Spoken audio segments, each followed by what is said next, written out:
Hello everyone, आज मी thin हेअरमध्ये hair cut करत आहे. तुमच्यासाठी आज मी थिन हेअरमध्ये हेअर कट कसा करायचा याचा व्हिडिओ घेऊन आली आहे.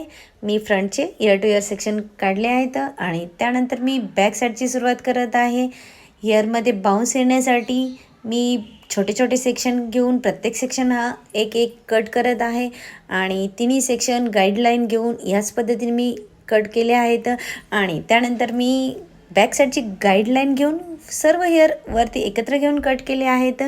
आणि त्यानंतर मी सर्व हेअर एकत्र घेऊन मी फिनिशिंग घेत आहे.